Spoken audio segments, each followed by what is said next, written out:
We're talking favorite quotes today, and from my book, The City Beneath, there are many good quotes between Cassidy and Walker, Cassidy and Dominic, lots of witty banter between all three of them. And the scene in particular that I'm very fond of that we're talking about today is from chapter 12. Toward the end of the book when Cassidy is abducted by Dominic again, and Walker has come to save her again. And so we have a little back and forth between the two of them. This whole damsel in distress gig is a bad habit, DiRocco.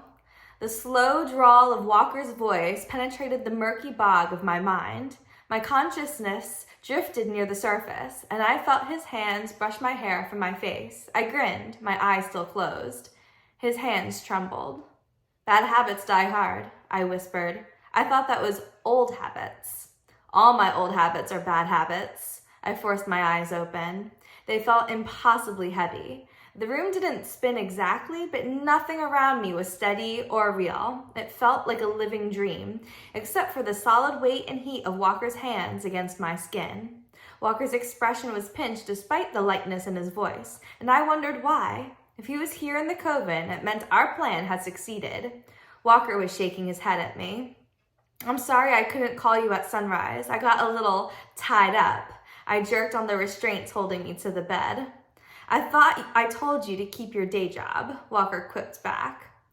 He pulled out a hunting knife from one of his Kevlar chest pockets and began sawing on the restraints.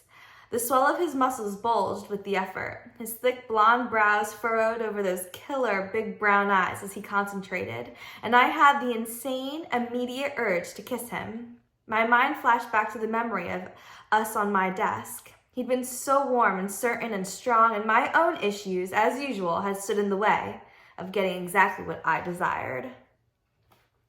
So I hope you enjoy this scene from The City Beneath and the witty banter between Walker and Cassidy, and that you'll tune in to see what happens between the three of them. Enjoy and happy reading.